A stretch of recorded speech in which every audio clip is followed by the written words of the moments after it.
Carmina's POV. Anong sabi mo? Gusto mo nang hiwalayan si Demetrio? Bakit? Gulat na gulat kong tanong kay Julian. Hindi itong inaasahan ko sa muling pagkikita namin. Hindi ko din akalain na may pinagdadaanan ito ngayon. Mabuti na lang at maunawain si Peter. Pumayag ito na hayaan na muna kaming mag-usap ni Julian. Sa bagay, wala naman siyang magagawa dahil talagang insist kong gusto ko. Pinsan ko si Julian at talagang may pakialam ako sa mga nangyayari sa buhay niya. Masyado nang masakit ang pagsasama namin. Hindi ko na kaya. Ayaw ko nang maging martir. Hindi ko na siya kayang pagtakpan sa pamilya ko. Lumuluhang sagot nito. Alam ba ito nila tita at tito? Tanong ko naman. Durog na durog ang puso ko sa nakikita ko sa kanya ngayon. Kung may magagawa lang sana ako para maibsan man lang. Ang pighati na nararamdaman ng puso niya ay ginawa ko na sana. No, itinago ko to sa kanila. Isa pa'y busy sila mommy at daddy sa resort na pinapatayo nila malapit sa probinsya nila Vanessa. Puspusan ng construction dahil malapit nang matapos. Kaya naging hands-on sila mommy at daddy doon. Which is akala ko mas okay para hindi nila mapanghimasukan ng pagsasama namin ni Demetrio. Pero nagkamali ako. Nagkamali ako, Carmina. Ngayon ko sila higit na kailangan. Sagot nito sa kabila ng paghihikbi. Seryoso ko naman itong tinitigan. Tell me, ano ang reason? Bakit gusto mong makipaghiwalay? Sinasaktan ka ba niya? Tanong ko. Hindi niya ako mahal. Bumalik na ang childhood sweetheart niya at halos hindi niya na ako inuuwian. Pautal-utal na sagot nito. Baka sa boses ni Julian ang paghihirap ng kalooban. Kaagad naman nalaki ang mga mata ko dahil sa pagkagulat. Hindi ko akalain na magagawang saktan ni Demetrio ng ganitong pinsan ko. Nangako siya sa pamilya namin na aalagaan niya si Julian. Hindi ko akalain na magdurusa ng ganito si Julian sa mga kamay niya. Ang walang hiyang yun. Ang kapal na mukha niya para lokohin ang pinsan ko.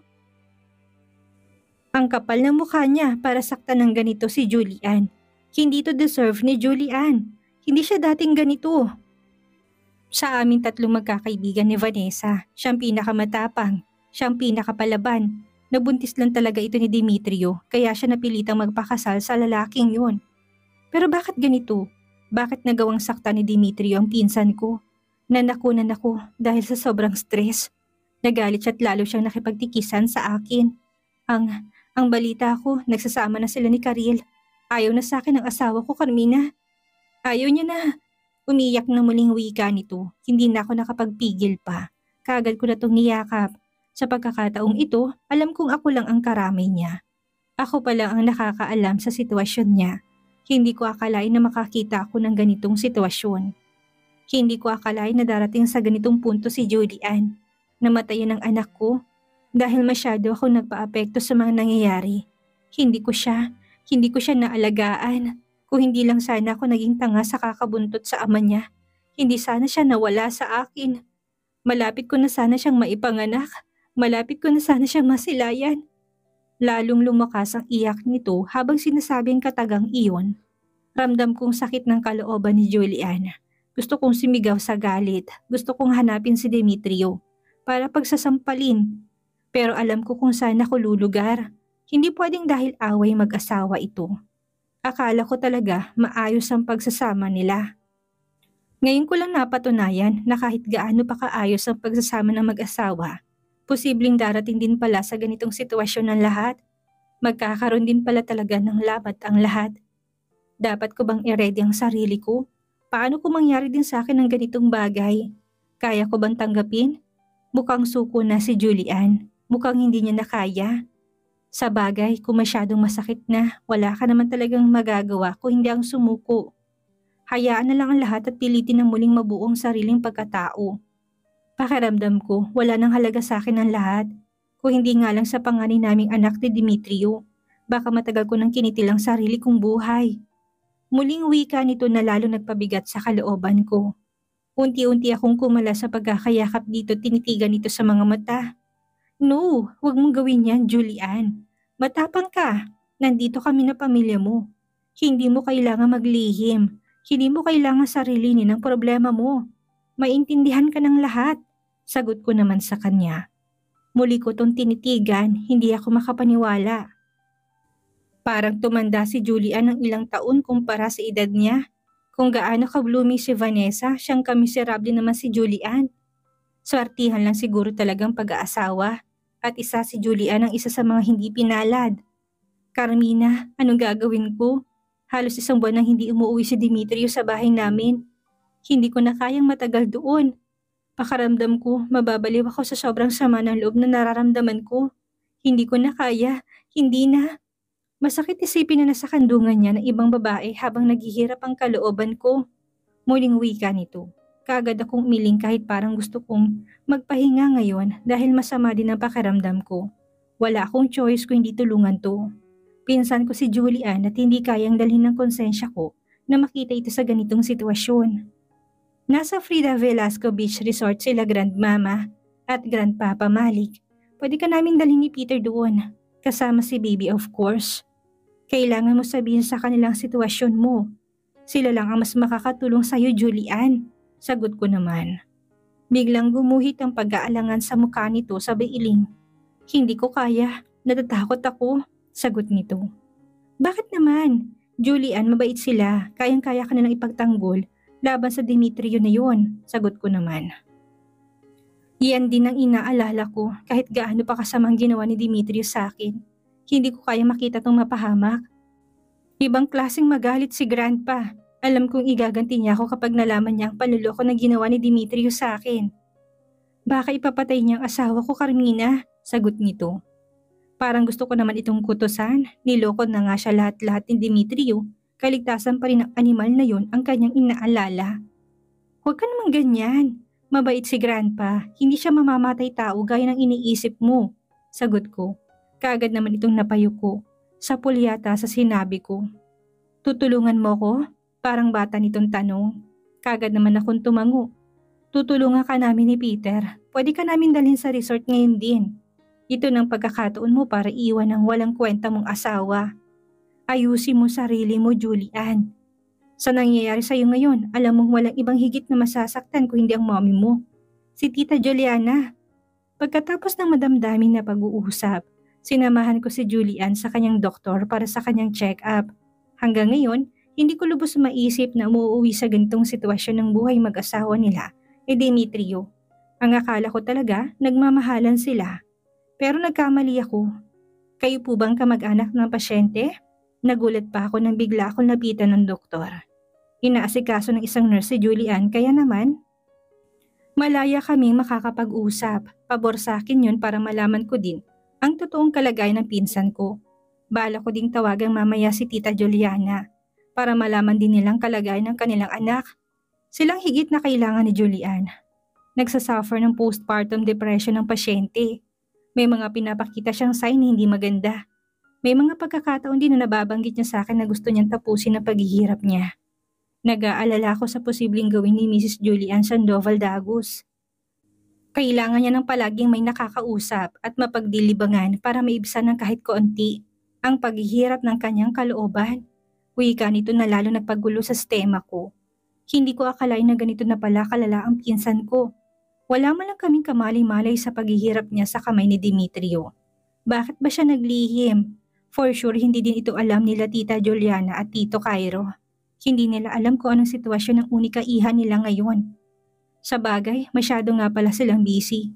Hindi marahil din nila inaisip na posible palang maging demonyo si Demetrio at saktan si Julian. Hindi man physically pero emotionally at mentally. Ano pong may papayo niyo, Dok? May problema siya sa asawa niya kaya siyang nagkakaganyan. Dagdagan pa ng pagkalaglag ng kanyang second baby, sagot ko. Kailangan ng matinding monitoring sa kanya. Iwasan na iwan siya mag-isa. May posibilidad na tuluyan niya saktan ang sarili niya. Hindi sapat ang mga synthetic na gamot na nireseta ko para mapawi ang sakit na nararamdaman ng sugat niyang puso. Sagot nito, hindi ko na namalayan pa ang pagtulo ng luha sa aking mga mata. Muli ako napasulyap kay Julian. Awang-awa ko sa nakikitang sitwasyon niya ngayon. Katulad na napansin ko kanina na magkasalubong kami. Tulala na naman ito't parang wala sa sarili. Naging responsive lang siya habang nag-uusap kami kanina.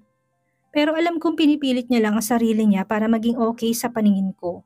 Kahit nang alam niya durog na siya, na masyadong masakit ng lahat. Salamat po, Dok. Pamilya Velasco nang bahala sa pasyente. Sagot ko at pasimpleng pinunasan ng luha sa aking mga mata. Tumango naman ang doktor at binalikan na nito si Julian.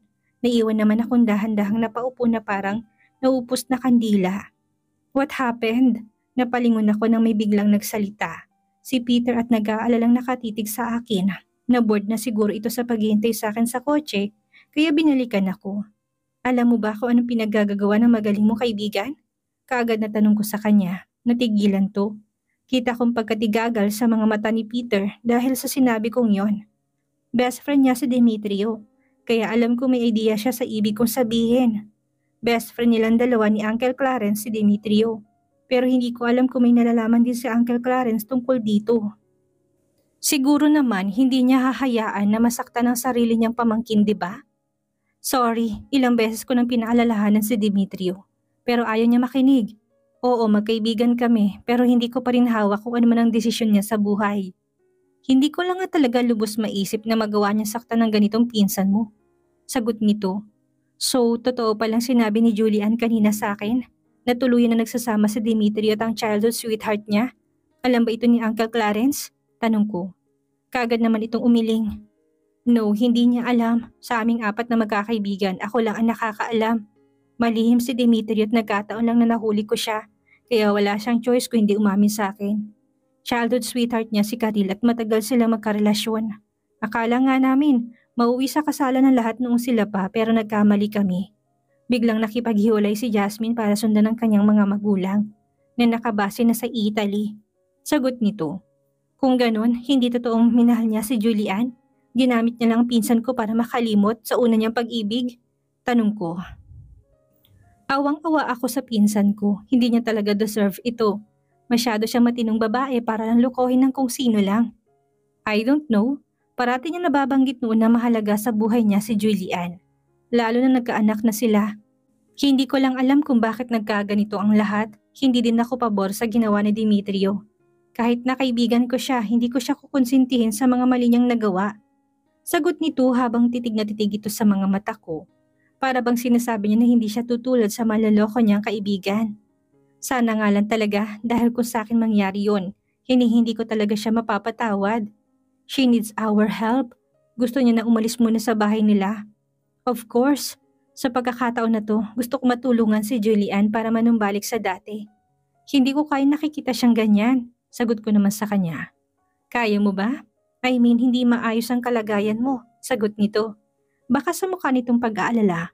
Hindi naman ako mapalagay kapag alam kong hindi okay si Julian. Tulungan muna natin siya.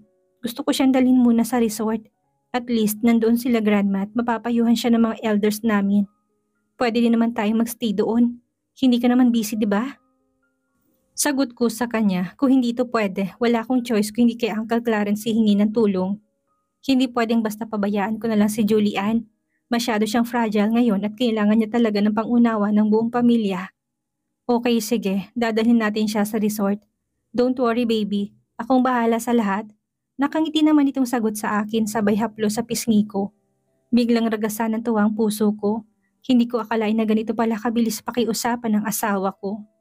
Talaga? Tutulong ka? Excited kong tanong. Kagad itong tumango. Of course, paano't naging asawang pa ako kung hindi man lang kita matulungan sa ganitong problema? Don't worry, isa ako sa magpaparusa kay Demetrio. Hindi nakakatuwang ginawa niyang ito kaya gagawa ko ng paraan para ma-realize niyang kamali ang nagawa niya. Sagot nito sa akin. Hindi ko tuloy maiwasan na mapakapit sa braso nito. Buong lambing naman na hinalikan ako nito sa noo. Thank you ha, bigkas ni Julian habang tinatahak namin ang kalsada pauwi ng bahay nila. Nasa passenger seat ako, katabi ni Peter samantalang nasa hulihan naman ito ng bahagi ng sasakyan. Ngayon ko lang ulit narinig ang boses nito simula nang umalis kami ng hospital.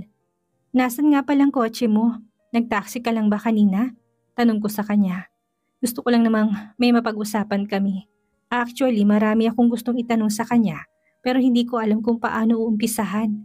Baka mas lalo lang siyang ma-stress kapag uungkatin ko pa ang mga nangyari sa kanilang dalawa ni Demetrio. Isa pa, alam kong interviewin din siya mamaya nila grandma at grandpa. Hindi, iniwasan ko na mag-drive. Minsan ko nang naibangga ang kotse ko. Sayang nga hindi pa ako napuruhan. Hindi ko man lang kasi nakitaan ng pag-aalala si Demetrio nang mangyari yun. Bagkus puro paninisip ang narinig ko mula sa bibig niya. Sagot nito. Damang-dama ko sa boses niya ang sobrang lungkot. Hindi ko tuloy maiwasang mapalingon dito. Hindi nakaligtas sa paningin ko muling pagtulo ng luha sa mga mata nito. Mabuti pa siguro tumabi na lang ako sa kanya kanina. Mayakap ko man lang sana siya habang nasa biyahe kami. May paramdam ko man lang sana sa kanya na hindi siya nag-iisa. Na-aksidente siya at wala man lang ni isa sa amin ang nakakaalam. Bakit ba napakamalihim niya?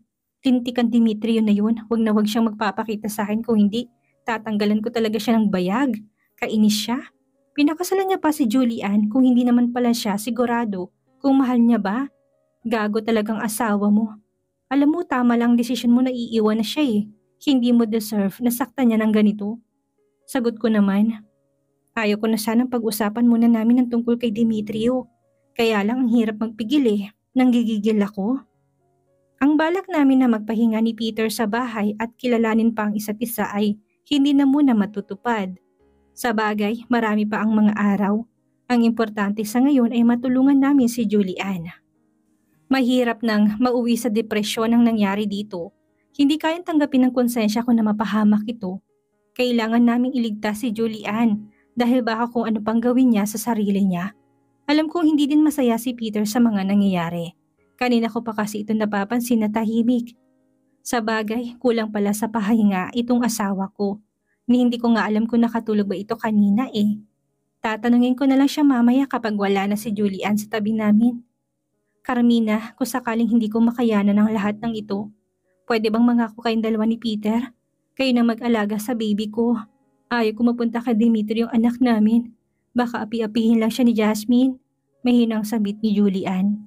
Kaagad naman akong kinilabutan. Anong ibig niya sabihin? Gusto niya na bang sumuko? Ramdam ko sa boses niya ang pakikiusap. Para namang kinurot ang puso ko dahil sa narinig. Ramdam na ramdam ko talaga ang paghihirap ng kalooban ng pinsan ko. Sa pagkakataong ito, wala akong ibang hiling na sana malagpasan niya ito. Mukhang tamang findings ng doktor na tumingin kay Julian kanina. Sobrang depressed na ito at mukhang may balak talaga siyang saktan ng sarili niya. Ano ka ba? Bakit mo naman nasasabing ganyan, Julian naman? Matapang ka Walang ibang pwedeng mag-alaga sa baby mo kung hindi ikaw lang. Hindi pa katapusan ng mundo, kaya huwag kang magsalita ng ganyan, sagot ko. Hindi ko na napigilan pang pagtulo ng luha sa aking mga mata. Sobrang hirap ng pinagdadaanan niya ngayon at hindi ko alam kung ano pwede kong maitulong para malagpasan niya yon. Hindi ko na kasi alam kung ano ang gagawin ko.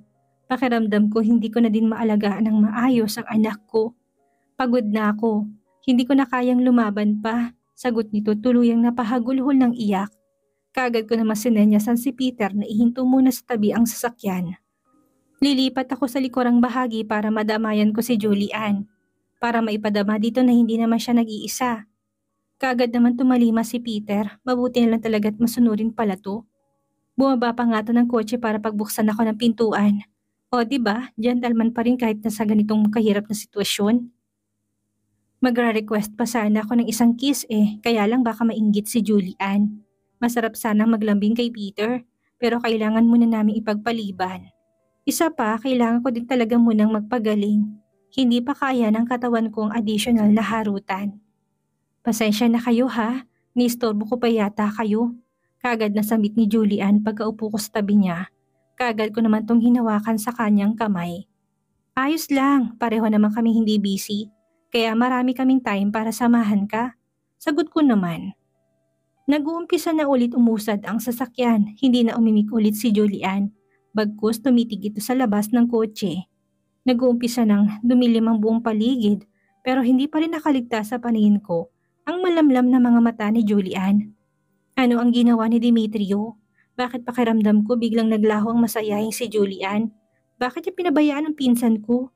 Ang sarap ipakain sa buhay na Dimitrong yun sa totoo lang.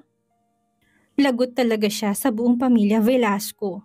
Alam kong hindi basta-basta mananahimik ang buong angkan namin dahil sa ginawa niyang ito. Mabilis kami nakarating ng bahay, kaagad na sumalubong sa amin ang isa sa mga kasambahay nila Julian. Karga-karga nitong umiiyak na halos 2 taon pa lang nilang anak ni Demetrio. Kaagad naman itong kinuha ni Julian at tinalo-along anak para tumigil na sa kakaiyak. Bakit po umiiyak si baby Manang? Hindi ko mapigilan tanong sa kasambahay. Sa itsura nito halatang stress din ito sa alaga. Baka nga kanina pa umiiyak ang bata at hindi nito mapatahan. Ganyan po palagi si baby Shine, ma'am. Mawala lang saglit ang mommy niya, hinahanap niya na kaagad. Sagot naman nito. Natigilan naman ako, kung ganon, lalong hindi pwedeng manatili sa ganyang kondisyon si Julian. Kawawang anak nilang dalawa ni Demetrio. Muli kong hinarap si Manang. Pilit ko tong nginitian.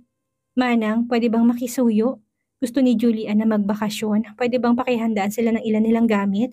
Isasama na din po namin kayo para may makakatulong pa rin siya sa pag-aalaga kay baby. Nakikiusap na wika ko kay Manang. Kita kong pag-aalangan sa mukha nito kaya marin ko tong tinitigan. Ikaw ang masigit na nakakaalam kung anong sitwasyon ng pinsan ko ngayon. Kailangan ko po ng cooperation mo, Manang. Please, nakikiusap kong wika.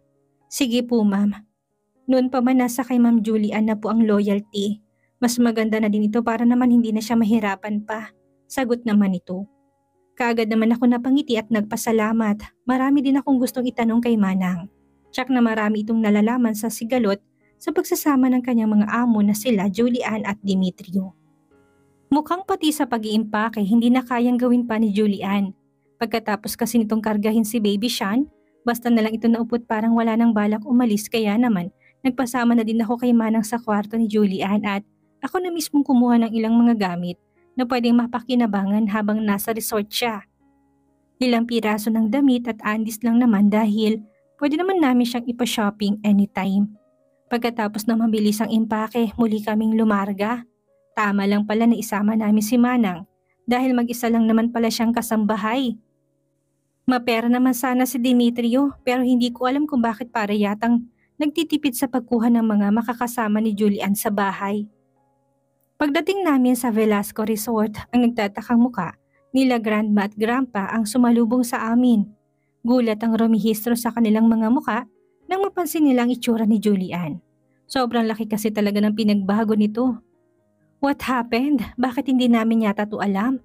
Kagad na tanong na nag-aalalang si Grandma Frida. Kagad pa nitong niyakap ang kaawa-awang si Julian na noon ay nag-uumpisa ng umiyak. Nagtatanong ang mga matan tumingin sa akin si Grandpa Malik. Alam kong pagod ka na. Mauna ka na muna magpahinga sa akin. Kakausapin ko lang sila Grandpa. Nakangiti kong wika kay Peter nang saglit kami nagpaalam kina Grandma at Grandpa. Of course, kailangan ko ding asikasuhin ng asawa ko. Baka magtampo na ito sa akin eh. Nag-uumpisa pa lang kami magkamabutihan tapos mauwi din sa tampuhan ng lahat. Hindi naman ako papayag doon. How about you? Alam kong pagod ka din at hindi mo pwedeng baliwalain ang sigaw ng iyong katawan na kailangan mo na ding magpahinga. Sagot naman ito. Baka sa boses itong pag-aalala, natigilan naman ako at pilit nang initian. Nakalimutan mo na ba? Nakatulog ako kanina. Ikaw yatang hindi nakatulog eh. Kaya magpahinga ka na muna sa kwarto. Nakangiti ko namang sagot. Tinitigan naman ako nito at buong pagsuyo na hinaplos ang aking muka. Fine, pero samahan mo muna ako sa kwarto baby. Gusto pa kasi kitang ikis eh. Baon lang sa pagtulog ko. Malambing nitong sagot, natawa naman ako. Muli ako napasulyap kina Grandma at Grandpa na noon at seryosong kausap si Julian. Okay, sabi mo eh. Malakas ka sa akin kaya sasamahan kita. Natatawa kong sagot.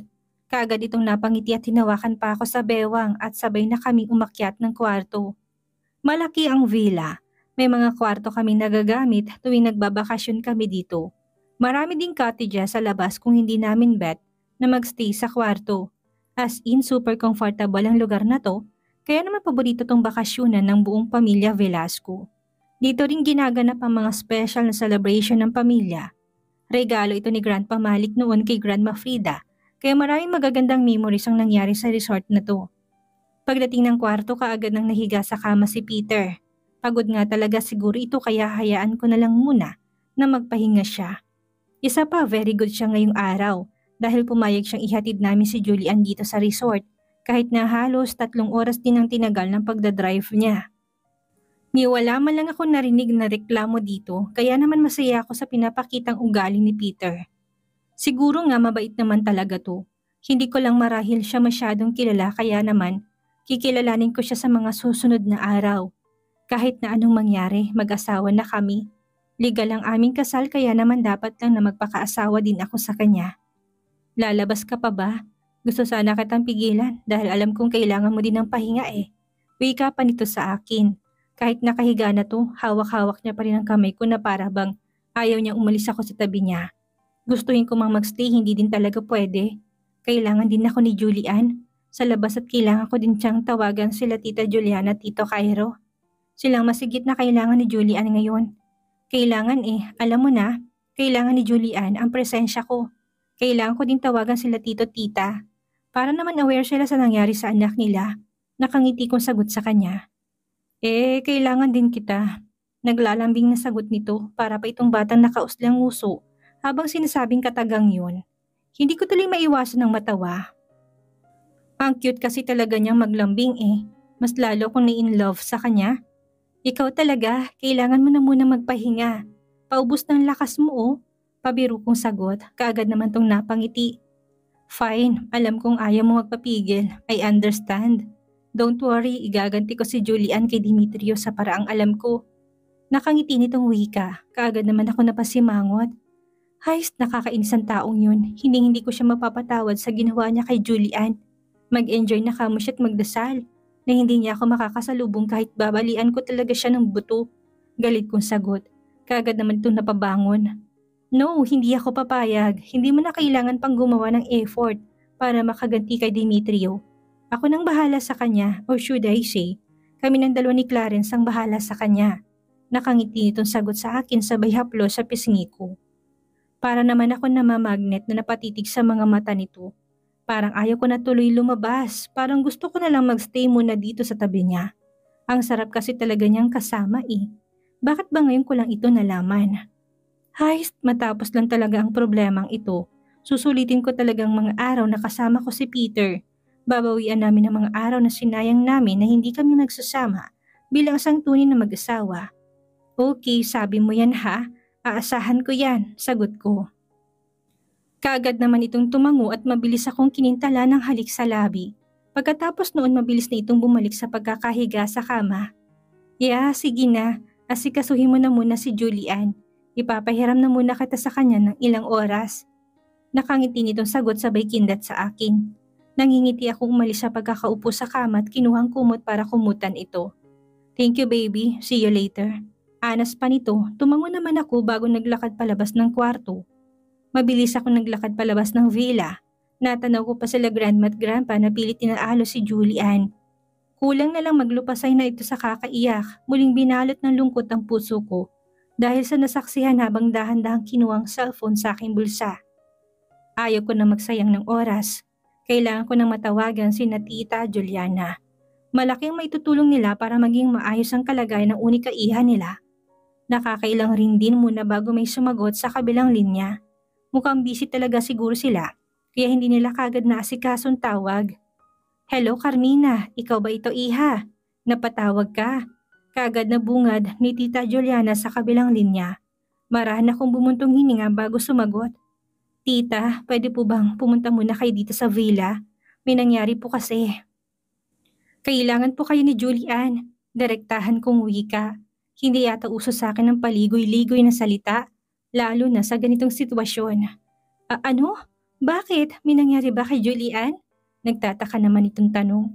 Medyo mataas ng tono ng boses nito gayon pa man. Hindi maikakailang pag-aalala sa boses nito. Unika iha nila si Julian at alam kong hindi sila papayag na basta na lang may mga agrabyado dito.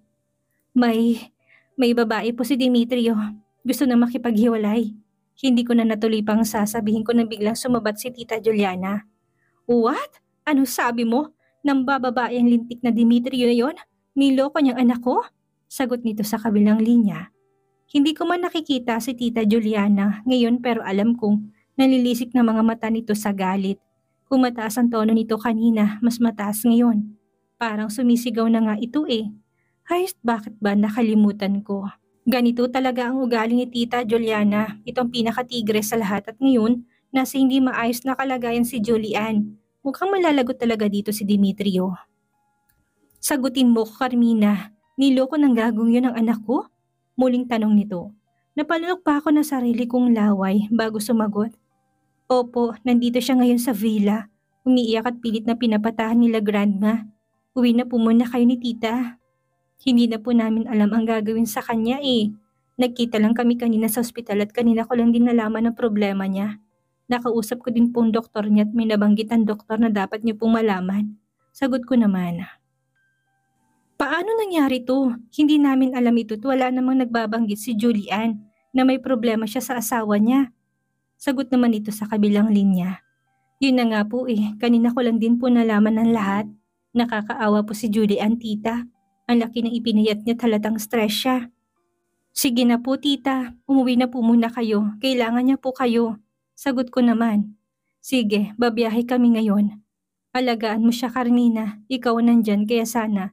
Kausapin mo siya. Baka mapaanak nang wala sa oras yan. Sagot naman ito na lalo kong ikinagulat. Kung ganun hindi pa nila alam nila tita at tito na nakuna ng anak nila.